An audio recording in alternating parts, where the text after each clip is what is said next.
Good day to you. I am Precious May Leyva, your guide into knowing the social interaction theory. Here we have our outline for the social interaction theory. Firstly, we have the definition, the main proponent, discussion, Vygotsky's key concepts, other proponent, Brunner's key concepts, our conclusion or summary, and my references. When you hear the word social interaction, what comes into your mind? Do you think about the experiences you experience every day with two or more people? If so, you are correct because this is the general meaning of social interaction. Social interaction refers to the way individuals behave socially and involves verbal or non-verbal communication between two or more people. This makes the social interaction theory a theory that language comes from social interactions. So, this is based on the hypothesis that children's language acquisition emerges through interaction with others and through experience with the language used in the external environment.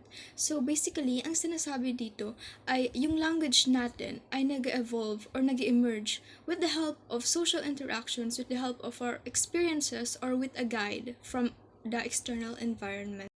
Now let us meet our main proponent, or our first proponent, Lev Semyonovich Vygotsky, born in 1896 and died in 1934. He was a Soviet psychologist. He first laid the foundations for the interactionist theory when he developed the sociocultural theory of language development. So the term here that he first laid the foundations for the social interaction theory means that he was not the only proponent, but he was the main proponent. There are also other proponents that gave their contributions of knowledge to this theory. Lev Vygotsky's sociocultural theory of cognitive development, it claims that cognitive development in early childhood is advanced through social interaction with other people or those who are more skilled. So unlike John Piaget's cognitive theory, he claims that social learning comes before cognitive development in children and children construct knowledge actively. So according kay John Piaget, into his cognitive development theory, meron tayong mga distinct stages. Pero according kay Vygotsky, he believes that it is socially guided and constructed, with culture and social interactions playing a crucial role in shaping how individuals think and learn. If ever you're confused between the social cultural theory and the social interaction theory, they're both proponent is Vygotsky, but the differences is that sociocultural emphasizes the role of social interaction and cultural tools in shaping cognitive development, while social interaction focuses on the broader aspects of how individuals interact and behave in social settings, including communication. But remember that sociocultural theory is the basis of the social interaction theory. So next we have is the four elementary mental functions according to Vygotsky. We have here the attention, the perception, the sensation, and memory. These are the four skills we use in our daily lives or in our social environment to develop or gain higher mental functions. So, ito yung apat na ginagamit natin. These are the skills na for me, ginagamit ko din to right now. My attention, my perception, and sensation and memory. These are the four skills that helps me gain more knowledge every day. So, in this social environment, within this social environment, of course, there is a social interactions. So, within the social interactions, adults and children with greater knowledge provide for children's language acquisition and development. So, meron always dito sa social interaction na may mas nag-produce or siya yung guide sa social interaction na nagbibigay ng knowledge. For example, in a classroom settings, yung meron na may greater knowledge is yung teacher and siya yung nagpo-provide ng knowledge to the students.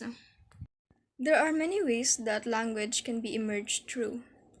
Here are examples: the play, conversation, observation, and experience. With the use of language in daily activities, children use this to develop play schemes that required language used by more advanced users. So there are many social settings that we can learn or make our language more emerge. Dito kunwari for example, me as a student, mas nag-emerge yung language ko in a classroom settings where I use my observation, the experience, and conversations. So, in a children's point of view, they use this to develop play schemes. Dito na nagde-develop yung imagination nila, mas nag-widen yung knowledge and imagination nila. Ang meaning ng play schemes is, ito yung mga play na ginagamit ng mga bata, yung mga experience ng schema nila sa isang social interaction. So, with our example, the pretend birthday party, yung mga bata, yung mga experiences nila dito, or may mga naririnig silang mga bagong words, bagong experiences, ginagamit nila ito para mas mapawiden pa yung imagination and knowledge nila. And learning the meaning of spoken language emerges as children learn how words or sentences are used to represent entities, actions, and events. For example, narinig niya yung word cut, but the child only perceives the word cut when someone is talking about cutting paper, cake, or hair. And then later on, narinig niya yung word cut. For example, the word cut na he cut class today or he cut me off. So, the environment contains actions and events that allow children to expand their vocabulary or knowledge. Another of Vygotsky's key concepts is the cultural specific tools. These are the tools specific to a certain culture. This includes tech tools such as books, media, as well as psychological tools such as language, signs, and symbols. These are the tools that are given to us to help us learn. For example, ng mga tools nito are books, modules, soft copies, PowerPoint presentations, and many more. So, it varies from culture to culture because, for example, sa ibang bansa, they tend to be more digitalized with their learnings, while here in the Philippines, we tend to have more books and modules. And for example naman here sa psychological tools is it also varies from culture to culture. Like for example, there are many signs that are different from country to country. Yung sign na to dito sa Philippines, iba to sa sign pag ginamit mo siya sa ibang bansa. Or for example, yung sign language, it also varies from languages.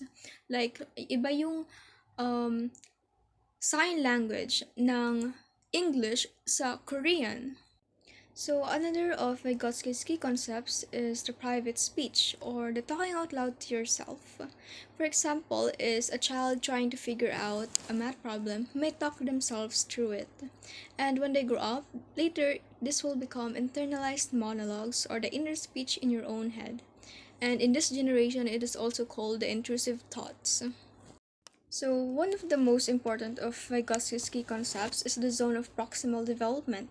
This describes the distance between a child's actual development level and his or her level of potential development.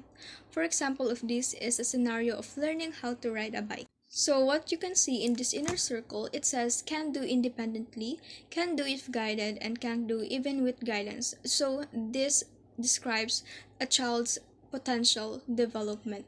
So an example of this is a baby. You teach a baby how to ride a bike. So even if you teach a baby, even with guidance, a baby can't ride a bike because it is out of her potential, her or his potential. So what the guide will do if is they will adjust the things that the baby can do potentially. So for example of this, kesa sa i-learn mo yung baby how to ride a bike, they will teach a baby how to walk. So, that is inside the baby's potential development. So, they can do this na if they are guided. And with their guide, pag marunong na sila mag-walk, this will go in to the things they can do independently. And the guide now will adjust again as they grow up to reach their potential developments. Dito na, if naging yung baby magiging na siyang toddler or 5 to 10 years old, dito na loloob yung they can teach the baby how to ride a bike or the toddler how to ride a bike, and they can do this na if they are guided, and if they can ride a bike, they can do this independently. According to Vygotsky, there is a term to those who provides more knowledge. They are the more knowledgeable other. Child receive instructions from that more knowledgeable other during the learning process. They can be teachers, parents, peers, and they can offer temporary support of scaffolding. When you think of the word scaffoldings, the first thing you will think is about buildings. They offer temporary support when that building is not yet done. So this is related to the language learning of a child or a person. So the more knowledgeable other is the scaffolding of the person who doesn't know or who needs guidance. So let us meet our next proponent, Jerome Seymour Brunner. He is an American psychologist inspired by the work of Vygotsky. He claims that although children have an innate ability to learn language, they also require direct contact and interaction with others to achieve full language fluency. One of Brunner's key concepts is the scaffolding. This is the approach frequently used by adults to support language learning. The things that are the skills that are used in scaffoldings are called the scaffolds, where children can learn the correct target form of words and more complex language structures. So there are different types of scaffolds. One is expansion.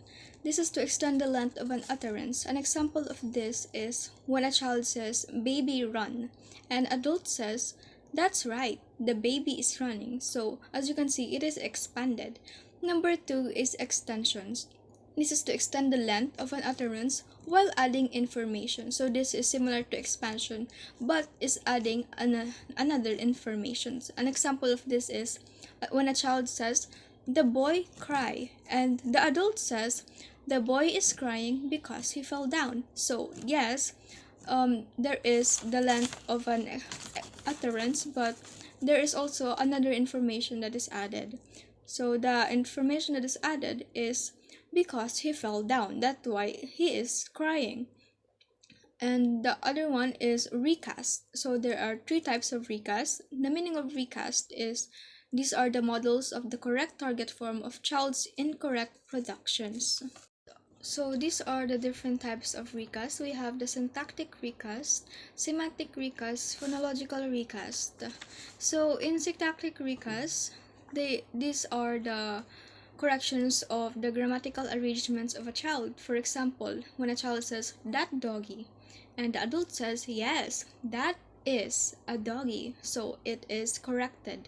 So here in semantic recast, they are corrected with the meanings of words because sometimes words have similar meanings.